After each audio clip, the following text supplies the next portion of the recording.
चलिए आज शुरू करते हैं सेट 20 और आज का जितना भी प्रश्न है प्रीवियस ईयर में आरआरबी ग्रुप डी में पूछा गया क्वेश्चन है। सबसे पहले प्रश्न को अच्छा से समझ लेना है और आपको समझना है कि आप एग्जाम में बैठे हैं और इसी तरह का प्रश्न एग्जाम में आया हुआ है, आप कैसे सॉल्व करेंगे। सबसे पहले प्रश्न को अच्छा से समझ लेना है। पहला नंबर प्रश्न है, मार्क को 4.5 घंटे में 220 किलोमीटर की यात्रा करनी थी। उसने 60 किलोमीटर प्रति घंटा की गति से चलने वाली ट्रेन से या 40 किलोमीटर प्रति घंटा की गति से चलने वाली बस से या फिर इन दोनों के संयोजन से यात्रा पूरी की। उसने बस द्वारा कितने समय तक यात्रा की।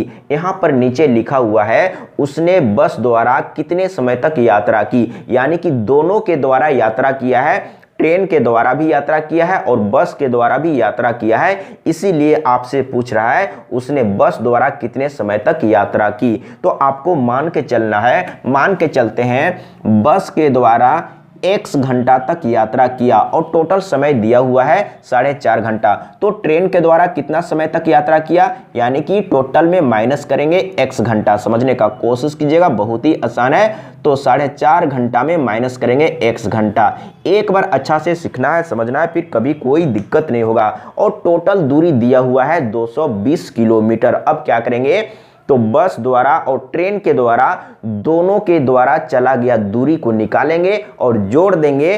तो जोड़ने के बाद किसके बराबर होगा, यानी कि 220 किलोमीटर के बराबर होगा। समझने का कोशिश कीजिएगा, बहुत ही आसान है। तो दूरी बराबर चाल गुने समय होता है। तो सबसे पहले निकालेंगे बस द्वारा चला गया दूरी। तो बस का चाल कितना है, 40 किलोमीटर प्रति घंटा है और समय कितना लगा है, यानी कि बस के द्वारा कितना समय तक चला है, x घंटा तक चला है। तो यहाँ पर x रखेंगे प्लस, समझने का कोशिश कीजिएगा। इसके बाद ट्रेन के द्वारा चला गया दूरी को निकालेंगे। तो दूरी बराबर क्या होता है, चाल गुने समय। तो ट्रेन का चाल कितना है, 60 किलोमीटर प्रति घंटा और समय कितना है, यानी कि ट्रेन के द्वारा कितना समय तक चला है, यानी कि इतना। तो यहाँ पर रखेंगे 4.5 घंटा माइनस x। समझने का कोशिश कीजिएगा। अब यहाँ पर हम लोग क्या किए हैं, बस के द्वारा और ट्रेन के द्वारा चला गया दूरी को निकाल के हम लोग जोड़ दिए हैं। तो जोड़ने के बाद कितना आएगा दूरी, यानी कि टोटल 220 किलोमीटर है। तो यहाँ पर बराबर में 220 किलोमीटर होगा। बहुत ही आसान है, एक बार अच्छा से सीखना है, समझना है, फिर कभी कोई दिक्कत नहीं होगा। अब फटाफट कैलकुलेट कर देना है, x का वैल्यू आ जाएगा, जो x का वैल्यू आएगा वही आंसर हो जाएगा। अब यहाँ पर देख लीजिए, तो यहाँ पर हो जाएगा 40x। इसके बाद इसको गुना करेंगे तो 6 पचे 30 के 0 हो जाएगा और 6 चौके 24 और 3 27 हो जाएगा और एक 0 बैठा देंगे और यहाँ पर एक अंक के बाद पॉइंट था तो यहाँ पर पॉइंट दे देंगे। समझने का कोशिश कीजिएगा। इसके बाद इसको इसमें गुना करेंगे तो -60x हो जाएगा और इधर में 220 है। इसी को सॉल्व करना है, बहुत ही आसान है। अब यहाँ पर ध्यान दीजिएगा, अब ये दोनों को कैलकुलेट करते हैं। पहले ये माइनस में, ये प्लस में, तो बड़ा वाला माइनस में है तो माइनस में रहेगा, यानी कि 60x में 40x को माइनस करेंगे तो कितना बचेगा, 20x बचेगा। अब ध्यान दीजिएगा, अब क्या करेंगे, इधर में कितना है, 220 है। अब इसको उधर में ले जाते हैं तो कितना हो जाएगा, ये पॉइंट के बाद 0 है तो इसका कोई वैल्यू नहीं है, उसको हटा देंगे तो कितना हो जाएगा, इधर में चला जाएगा तो 27 और एक 0 हो जाएगा। अब ध्यान दीजिएगा, यहाँ पर माइनस में 20x है और इधर में देखिए ये बड़ा है तो इधर भी माइनस में बचेगा। अब घटा लेते हैं, यानी कि इसमें इसको घटाएंगे तो कितना है, यानी कि 0 में 0 घटाएंगे तो यहाँ पर 0। इसके बाद 7 में 2 घटाएंगे तो यहाँ पर 5 और 2 में 2 घटाएंगे तो 0, यानी कि इतना आ गया है। अब यहाँ पर देखिए दोनों तरफ माइनस है तो माइनस माइनस कैंसिल हो जाएगा और एक 0 सबसे पहले काटेंगे तो x बराबर कितना हो जाएगा, 5/2 हो जाएगा। अब यहाँ पर इसको डिवाइड करेंगे तो 2 दूना 4 और ऊपर में 1 बच गया तो 1 रहने देंगे और बटे में 2, यानी कि इतना, यानी कि 2.5 घंटा। बहुत ही आसान है, लेकिन इस रूप में यहाँ पर नहीं दिया हुआ है, इसमें दिया हुआ है। इसका मतलब क्या हुआ, 2 घंटा। यहाँ पर क्या है, 1/2 का मतलब आधा घंटा, तो आधा घंटा का मतलब 30 मिनट, यानी कि 2 घंटा 30 मिनट। बहुत ही आसान है, देख लीजिए कहाँ पर है, तो सी ऑप्शन सही है। तो इस तरीके से आपको सॉल्व करना है। मैं समझाने के चलते डिटेल में समझाया हूं और समय को लिया हूं। अगर आप सीखे रहेंगे, समझे रहेंगे तो फास्ट कैलकुलेट करेंगे, आंसर बहुत जल्दी आ जाएगा। अब चलते हैं अगला प्रश्न, दूसरा नंबर। सबसे पहले प्रश्न को अच्छा से समझना है। मैं प्रत्येक बार बोलता हूं, अगर प्रश्न समझ में आ गया तो बहुत ही आसान तरीके से सॉल्व हो जाएगा।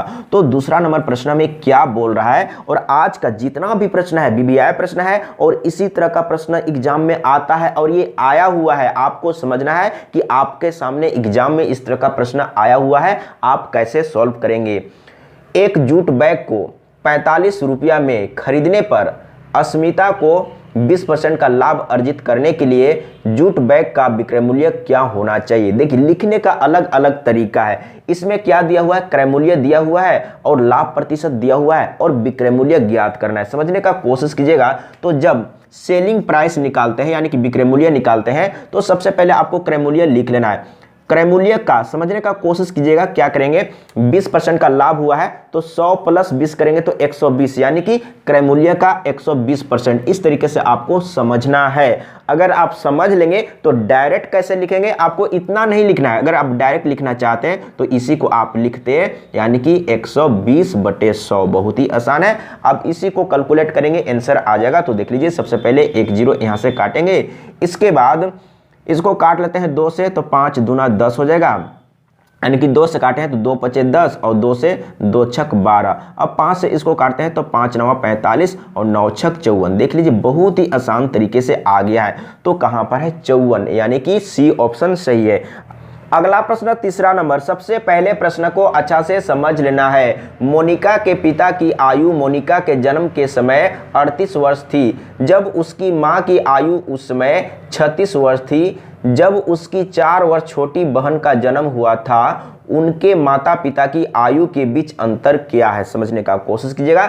जब मोनिका का जन्म हुआ था उसमें उसका फादर का और मदर का उम्र कितना था, एक बार अच्छा से सीखना है, समझना है। यानी कि फादर का उम्र था 38 वर्ष और मदर का कितना था, 36 वर्ष था। समझने का कोशिश कीजिएगा, एक बार अच्छा से समझना है। तो मोनिका के जन्म के समय माता और पिता का आयु में कितना का अंतर है, यानी कि 2 का अंतर है। समझने का कोशिश कीजिएगा, 2 वर्ष का अंतर है, यानी कि इसमें इसको घटा देंगे तो 2 आएगा। 2 वर्ष का अंतर है, यानी कि अंतर हमेशा सेम रहेगा। समझने का कोशिश कीजिएगा। मान लेते हैं कि 2 भाई बहन है, ब्रदर सिस्टर है। ब्रदर का उम्र 10 साल है और सिस्टर का उम्र 5 साल है। समझने का कोशिश कीजिएगा। अभी इस दोनों में अंतर कितना है, यानी कि 5 साल का अंतर है।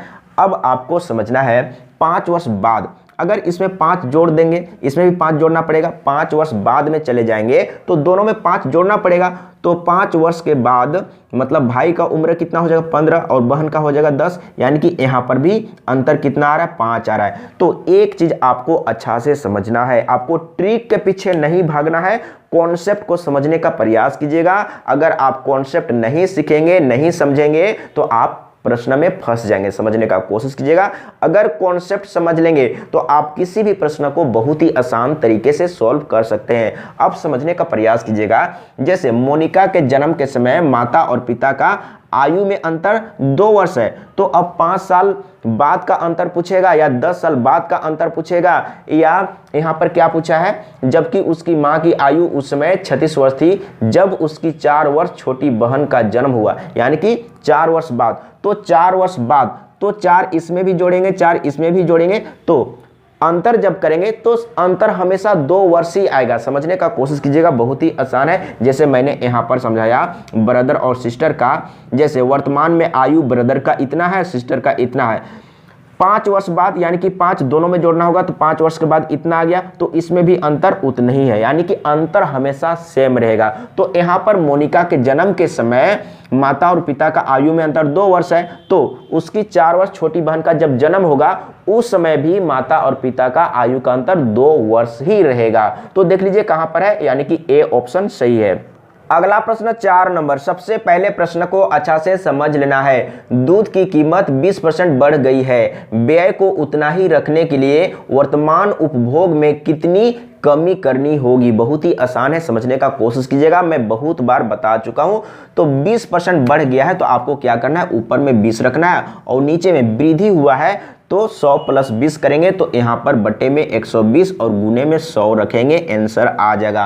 तो तो देख लीजिए बहुत ही आसान है। सबसे पहले एक जीरो काटेंगे, 2 छक 12 समझने का कोशिश कीजिएगा। अब यहाँ पर आपको समझना है, इसको एक बार काट लेते हैं तो 3 दूना 6 और 50 दूना 100 समझने का कोशिश कीजिएगा। यानी कि 50/3 आ गया है तो क्या हो जाएगा, यानी कि 16 तिया 48, यानी कि 16 बार में कटेगा।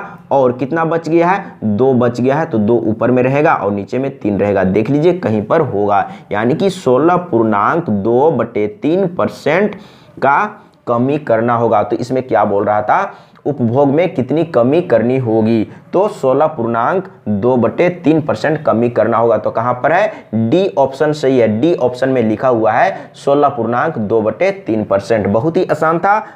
अगला प्रश्न 5 नंबर, सबसे पहले प्रश्न को अच्छा से समझ लेना है। पाइप ए एवं बी जब एक साथ काम करते हैं तो एक खाली टैंक को 24 घंटे में भर सकते हैं। यदि 8 घंटे साथ कार्य करने के बाद बी को बंद कर दिया जाता है लेकिन ए खुला रहता है तो इस टैंक को भरने में कुल 28 घंटे लगेंगे। ए अकेला टैंक को कितने समय में भर देगा। बहुत ही आसान है, समझने का कोशिश कीजिएगा। अगर नल और टंकी का वीडियो नहीं देखे होंगे तो देख लीजिएगा, कॉन्सेप्ट क्लियर हो जाएगा। तो सबसे पहले क्या बोल रहा है, जब ए और बी दोनों एक साथ चालू रहता है तो एक खाली टंकी को 24 घंटे में भर देता है। समझने का कोशिश कीजिएगा। तो 1 घंटे में कितना भाग भरेगा, यानी कि ए और बी जब एक साथ चालू रहता है तो टंकी को 24 घंटा में भर देता है। तो 1 घंटा में कितना भरेगा, तो 1/24 भाग भरेगा। समझने का कोशिश कीजिएगा, मैं पहले डिटेल में समझा चुका हूं। अगर नल और टंकी का वीडियो नहीं देखे होंगे तो देख लीजिएगा, कॉन्सेप्ट क्लियर हो जाएगा। अब समझने का कोशिश कीजिएगा। अब इसमें क्या बोल रहा है, 8 घंटे साथ कार्य करने के बाद, यानी कि 8 घंटा तक एक साथ काम कर रहा है। समझने का प्रयास कीजिएगा। तो 1 घंटा में ए और बी इतना भाग भरता है तो 8 घंटा में कितना भाग भरेगा, तो 8 से इसमें गुना कर देंगे, यानी कि 8/24 हो जाएगा। यानी कि दोनों एक साथ 8 घंटा तक भरता है तो 8 घंटा में इतना भर चुका है। अब समझने का कोशिश कीजिएगा, 8 घंटा में इतना भर चुका है और टोटल समझने का कोशिश कीजिएगा, भरने में टोटल टाइम कितना लगता है, यानी कि 28 घंटा लगता है, यहां पर लिखा हुआ है। तो अब 20 घंटा बच गया है तो 20 घंटा तक कौन भरेगा, यानी कि ए भरेगा। मैं 2 तरीका बताऊंगा, आपको टेंशन नहीं लेना है, जो आपको अच्छा लगेगा उसको फॉलो करना है। समझने का प्रयास कीजिएगा। तो 8 घंटा में दोनों इतना भर चुका है, अब जो बाकी बच गया है उसको कौन भरेगा, ए भरेगा।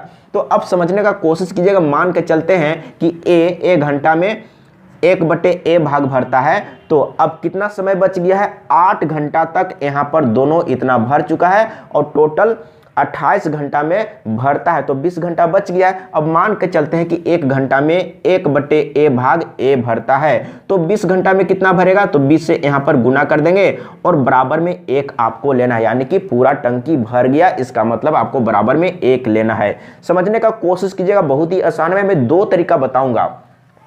अब यहाँ पर ध्यान दीजिएगा, इसको उधर में ले जाएंगे तो इधर में क्या बचेगा, यानी कि 20/a और इधर में क्या हो जाएगा, 1 - 8/24 हो जाएगा। समझने का कोशिश कीजिएगा, बहुत ही आसान है। अब इसको कैलकुलेट कर लेते हैं तो यहाँ पर क्या हो जाएगा, यानी कि 24 और माइनस में 8 हो जाएगा और बट्टे में 24। समझने का कोशिश कीजिएगा। अब यहाँ पर कितना बचेगा, यानी कि 16, यहाँ पर बच जाएगा 16 और नीचे में क्या है, 24 है। बहुत ही आसान है। और इधर में कितना है, 20/a है। अब क्या करेंगे, यहाँ पर इसको काट लेते हैं। तो सबसे पहले इसको और इसको 4 से काटेंगे तो क्या हो जाएगा, समझने का प्रयास कीजिएगा, यानी कि 4 चौके 16 और 4 पचे 20 और 4 से इसको भी काटेंगे तो 4 छक 24। बहुत ही आसान है, समझने का कोशिश कीजिएगा। अब क्या करेंगे, तो यहाँ पर कुछ नहीं तो 1 है तो इसको गुना कर देंगे तो यहाँ पर a हो जाएगा और इसको गुना कर देंगे तो यहाँ पर हो जाएगा 5 छक 30, यानी कि 30 आ गया है। यानी कि a उसी टैंक को भरने में कितना समय लेगा, यानी कि 30 घंटा का समय लेगा। समझने का कोशिश कीजिएगा, बहुत ही आसान है। अगर इस तरीके से आप लिखने के लिए सीख गए तो बहुत ही आसान तरीके से आप सॉल्व कर लेंगे। एक और तरीका बताऊंगा, समझने का कोशिश कीजिएगा। तो इसमें क्या बोला है, 8 घंटे साथ कार्य करने के बाद, यानी कि ए और बी 8 घंटा तक एक साथ काम किया है, यानी कि टंकी को भरा है, समझने का कोशिश कीजिएगा। तो 8 घंटा में दोनों मिलकर कितना भरा है ये सबसे पहले जानेंगे। तो 1 घंटा में इतना भरता है, तो 8 घंटा में ए और बी कितना भरेगा, समझने का कोशिश कीजिएगा। ए और बी 8 घंटा में कितना भरेगा, यानी कि इसमें 8 से गुना कर देंगे, यानी कि 8/24 भाग भरेगा। 8 घंटा में ए और बी इतना भाग भर चुका है। इसको काट लीजिए, 8 3 24, यानी कि 1/3 भाग भर चुका है। अब शेष कितना बच गया है ये आपको मालूम करना होगा, यानी कि टंकी का भाग, शेष भाग। तो क्या करेंगे, पूरा टंकी का मतलब 1, तो 1 में इतना माइनस करेंगे तो कितना हो जाएगा, समझने का कोशिश कीजिएगा। तो यहाँ पर देख लीजिए, यहाँ पर हो जाएगा 3, 3 में 1 घटाएंगे, यानी कि 2/3 भाग। तो 2/3 भाग बच गया है। अब समझने का कोशिश कीजिएगा, यहाँ पर लिखा हुआ है तो इस टैंक को भरने में कुल 28 घंटे लगेंगे। 28 घंटा लगेगा, लेकिन 8 घंटा तक ए और बी दोनों भर चुका है। तो अब समय कितना बच गया है, 20 घंटा। तो 20 घंटा में अब कौन भरेगा, यानी कि ए भरेगा। बी को तो बंद कर दिया जाता है, अब ए भरेगा। समझने का कोशिश कीजिएगा, बहुत ही आसान है, यानी कि इतना भाग को 20 घंटा में भरेगा। अब समझने का कोशिश कीजिएगा, एक बार अच्छा से समझना है। 2/3 भाग को 20 घंटा में ए भर लेगा, समझने का कोशिश कीजिएगा। तो एक भाग, एक, अब यहां पर आपको समझना है, यहां पर एक भाग यानी कि एक का मतलब पूरा टंकी, समझने का कोशिश कीजिएगा। तो एक भाग को भरने में कितना समय लगेगा, तो क्या करेंगे, जस्ट इससे इसको डिवाइड कर देंगे, यानी कि जस्ट उल्टा हो जाएगा, यानी कि क्या हो जाएगा, 3/2 हो जाएगा। समझने का कोशिश कीजिएगा, बहुत ही आसान है। तो सबसे पहले इसको काटेंगे तो यहाँ पर 10 हो जाएगा, और 10 या 30, यानी कि यहाँ पर भी 30 आ गया। अगर दो तरीका में से जो भी आपको पसंद आया हो या नहीं समझ में आया होगा तो फिर से कमेंट में कीजिएगा, मैं फिर से समझाने का प्रयास करूंगा। लेकिन सीखना है और समझना है, इसी तरीके का प्रश्न आता है। अगला प्रश्न 6 नंबर, सबसे पहले प्रश्न को अच्छा से समझ लेना है। 42 सेंटीमीटर व्यास की ठोस धातु के गोले को पिघलाया जाता है और एक तार बनाया जाता है जिसका व्यास 7 mm होता है। तार की लंबाई ज्ञात कीजिए। बहुत ही आसान है। तो गोले को पिघलाकर तार बनाया जाता है तो गोला का आयतन और तार का आयतन बराबर होगा। समझने का कोशिश कीजिएगा, बहुत ही आसान है। तो सबसे पहले मालूम करेंगे गोले का त्रिज्या कितना है। तो गोला का व्यास दिया हुआ है, तो व्यास को 2 से डिवाइड कर देंगे तो त्रिज्या मालूम हो जाएगा। 2 दूना 4, 2 एकम 2, यानी कि 21 सेंटीमीटर त्रिज्या मालूम हो चुका है। अब तार का त्रिज्या मालूम करेंगे। तो तार का व्यास दिया हुआ है कितना है, 7 mm है। तो 7 को 2 से डिवाइड कर देंगे तो त्रिज्या मालूम हो जाएगा। 2 तिया 6, 1 बच गया है तो पॉइंट देंगे और एक 0 बिठा देंगे तो 10 हो जाएगा। 2 5 10, यानी कि इतना त्रिज्या आ गया, लेकिन ये mm में है। समझने का कोशिश कीजिएगा। तो यहाँ पर सेंटीमीटर में है तो इसको भी सेंटीमीटर में बदलेंगे। तो mm को सेंटीमीटर में बदलने के लिए 10 से डिवाइड करेंगे। तो 10 से डिवाइड करेंगे तो क्या होगा, यानी कि ये जो पॉइंट है यहाँ पर आ जाएगा। तो कितना हो जाएगा, तो यहाँ पर आ जाएगा, यानी कि इतना सेंटीमीटर हो जाएगा। बहुत ही आसान है। अब क्या करेंगे, यानी कि गोला का आयतन और तार का आयतन बराबर होगा। तो सबसे पहले गोला का आयतन लिखेंगे। तो गोला का आयतन बराबर क्या होता है, यानी कि 4/3 पाई आर क्यू। तो आर कितना दिया हुआ, यानी कि 21 सेंटीमीटर है। अब मैं यहाँ पर डायरेक्ट लिखूंगा। तो r का पावर 3 होगा, तो आप लिख सकते हैं 21 गुने 21 गुने 21। समझने का कोशिश कीजिएगा, बहुत ही आसान है। तो यहाँ पर 3 बार गुना में लिख लेंगे, 21 गुने 21 गुने 21।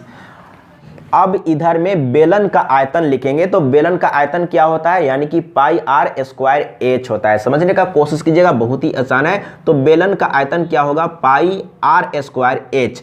तो आर कितना दिया हुआ है, इतना। तो इसको आप 2 बार लिख सकते हैं। समझने का कोशिश कीजिएगा, 0.35 है और गुने में 0.35। समझने का कोशिश कीजिएगा, बहुत ही आसान है। और गुने में एच है। समझने का प्रयास कीजिएगा, बहुत ही आसान है।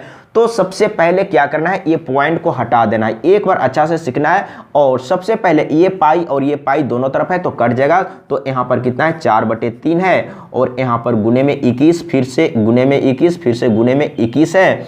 और इधर में कितना है, सबसे पहले पॉइंट को हटाएंगे तो क्या हो जाएगा, 35/100 हो जाएगा। समझने का प्रयास कीजिएगा। और यहाँ पर भी 35/100 हो जाएगा। और गुने में कितना है, एच है। एच क्या है, तार की लंबाई है। समझने का कोशिश कीजिएगा। तो एज का मतलब हाइट है। अगर समझने का कोशिश कीजिएगा, अगर किसी भी चीज़ को हम ऐसे रखेंगे तो ये लंबाई कहलाएगा, और अगर ऐसे रख देंगे तो ये हाइट कहलाएगा। लंबाई और हाइट आपको एक ही जैसा समझना है, समझने का कोशिश कीजिएगा। हम लोग लंबाई निकाल रहे हैं लेकिन यहाँ पर हम लोग एच लिखे हैं, समझने का कोशिश कीजिएगा, बहुत ही आसान है। तो सबसे पहले इसको काटेंगे, अब 7 से इसको काटेंगे, 7 से इसको भी काटेंगे और 7 से इसको भी काटेंगे, समझने का कोशिश कीजिएगा। तो 7 पचे 35 और 7 तिया 21, समझने का कोशिश कीजिएगा। अब इसको भी काटेंगे 7 से, तो 7 पचे 35 हो जाएगा, और 7 से इसको काटेंगे तो 7 तिया 21, समझने का प्रयास कीजिएगा। अब यहाँ पर ध्यान दीजिएगा, 3 से इसको काटेंगे तो 3 सते 21। अब यहाँ पर ध्यान दीजिएगा, ये कटेगा 5 पचे 25 और 25 चौके 100, ये कट चुका है। अब यहाँ पर आपको क्या करना है, अब कोई नहीं कटेगा, अब डायरेक्ट आपको गुना कर देना है, समझने का कोशिश कीजिएगा। तो यहाँ पर गुना कर लेते हैं, तो ये 4 चौके 16 हो जाएगा, और यहाँ पर ध्यान दीजिए 3 तियाई 9 और 9 सते 63, यानी कि यहाँ पर हो गया 63, और इधर में कितना है एक बार अच्छा से समझना है। और ध्यान दीजिएगा, इसको हम लोग गुना कर रहे हैं तो ये 100 को भी यहाँ पर ले आते हैं, और इधर में क्या बच गया है, एच बच गया है, यानी कि तार की लंबाई मालूम हो रहा है, समझने का कोशिश कीजिएगा, बहुत ही आसान है। तो सबसे पहले इसको गुना करेंगे तो कितना हो जाएगा, 16 तिया 48 के 8 हो जाएगा, और 16 छक 96 और 4 कितना हो जाएगा, यानी कि 100, इतना हो गया। और ये 2 जीरो रख देंगे, लेकिन ये जो आया है सेंटीमीटर में आया है, लेकिन ऑप्शन में कितना दिया हुआ है, समझने का कोशिश कीजिएगा, यानी कि 8 के बाद डबल जीरो तो किसी में नहीं है। तो क्या करेंगे, अब इसको मीटर में बदलेंगे। तो मीटर में बदलने के लिए, ये सेंटीमीटर में आया है, अगर मीटर में बदलेंगे तो 100 से डिवाइड करना होगा, तो 100 से डिवाइड किए तो ये कट गया, यानी कि कितना आ गया है, 1008 मीटर आ गया है। तो देख लीजिए इतना कहीं पर होगा, तो कहां पर है, 1008 मीटर, यानी कि डी ऑप्शन सही है। तो इस तरीके से आपको सॉल्व करना है, एक बार अच्छा से सीखना है, समझना है, फिर कभी कोई दिक्कत नहीं होगा। अगला प्रश्न 7 नंबर, सबसे पहले प्रश्न को अच्छा से समझ लेना है। अब से 3 साल बाद पन्ना की आयु यूनिच की आयु के 3 गुने से 4 वर्ष कम होगी। उनकी वर्तमान आयु का योग 54 वर्ष है। पन्ना की वर्तमान आयु क्या है, समझने का कोशिश कीजिएगा, बहुत ही आसान है। तो इसमें कौन कौन है, एक पन्ना है और एक यूनिज है, समझने का कोशिश कीजिएगा, बहुत ही आसान है। एक बार अच्छा से सीखना है, समझना है, फिर कभी कोई दिक्कत नहीं होगा। तो क्या बोल रहा है, पन्ना की आयु यूनिच की आयु के 3 गुने से 4 वर्ष कम होगी, समझने का प्रयास कीजिएगा। तो आपको सबसे पहले मानना होगा यूनिच का, मान लेते हैं कि 3 साल बाद यूनिच का आयु कितना है, x है, समझने का प्रयास कीजिएगा। तो पन्ना का कितना है, यानी कि इसका 3 गुने से 4 कम है, समझने का प्रयास कीजिएगा। एक बार अच्छा से सीखना है, समझना है, कॉन्सेप्ट को समझना है। अगर कॉन्सेप्ट सीखे रहेंगे, समझे रहेंगे, तो किसी भी तरह का प्रश्न आएगा आप बहुत ही आसान तरीके से सॉल्व कर सकते हैं। तो 3 साल बाद का पन्ना और यूनिच का आयु मालूम हो चुका है। अब यहाँ पर क्या बोल रहा है, उनकी वर्तमान आयु का योग 54 वर्ष है, समझने का कोशिश कीजिएगा। ये कब का है, यानी कि 3 साल बाद का है। तो वर्तमान में लाने के लिए क्या करेंगे, यानी कि इसमें 3 माइनस करेंगे और इसमें भी 3 माइनस करेंगे, तो ये वर्तमान का मालूम हो चुका है, समझने का कोशिश कीजिएगा। अब यहाँ पर आपको ध्यान देना है, यहाँ पर क्या हो जाएगा, यानी कि 3x और ये दोनों जुट जाएगा तो माइनस में 7 हो जाएगा, समझने का प्रयास कीजिएगा। अब ये क्या है, वर्तमान का है, यानी कि पन्ना का वर्तमान आयु इतना है और यूनिच का इतना है, समझने का कोशिश कीजिएगा। अब दोनों को जोड़ देंगे, कहने का मतलब है x माइनस 3 और प्लस में इसको रखेंगे 3x माइनस 7, तो कितना होगा, बराबर में 54 होगा। तो यहाँ पर बराबर में 54 रखेंगे। तो यहाँ पर देख लीजिए, ये दोनों को जोड़ेंगे तो 4x हो जाएगा, और ये दोनों को जोड़ेंगे तो क्या हो जाएगा, 7 3 10, यानी कि 10 हो जाएगा। और इधर में कितना है, 54 है, 4x और इसको उधर में ले जाएंगे तो प्लस में हो जाएगा, इसके साथ जुट जाएगा, तो डायरेक्ट जोड़ लेते हैं तो कितना हो जाएगा, यानी कि 64 हो जाएगा। अब क्या करेंगे, 4 से काटेंगे तो 16 चौके 64, यानी कि x का वैल्यू आया है 16, यानी कि x हम लोग क्या मान के चले थे, यानी कि यूनिच का 3 साल बाद आयु इतना था, समझने का कोशिश कीजिएगा। लेकिन क्या ज्ञात करना है, पन्ना की वर्तमान आयु क्या है, वर्तमान आयु इतना है, समझने का कोशिश कीजिएगा। तो कितना हो जाएगा, यहाँ पर x का वैल्यू रख देंगे तो 16 तिया 48 और माइनस 7 हो जाएगा, यानी कि 8 में 7 घटाएंगे तो 1, यानी कि 41 वर्ष। तो पन्ना की वर्तमान आयु कितना है, 41 वर्ष है। तो इस तरीके से आपको सॉल्व करना है, एक बार अच्छा से सीखना है, समझना है। अगर एक बार अच्छा से सीख लिए, समझ लिए, तो फिर कभी कोई दिक्कत नहीं होगा। आज मैं 7 प्रश्न को डिस्कस किया। अगर 7 प्रश्न में किसी भी प्रश्न में अगर आपको डाउट है तो कमेंट में लिखिएगा, मैं फिर से डिस्कस करूंगा और वीडियो बना के नया वाला चैनल में अपलोड कर दूंगा। नया वाला चैनल का नाम यहां पर है, देख लीजिए, यूट्यूब में जाइए, सर्च कीजिए और चैनल को सब्सक्राइब कर लीजिए, तभी आपको वीडियो मिल पाएगा। आज के लिए इतना ही। जय हिंद, वंदे मातरम।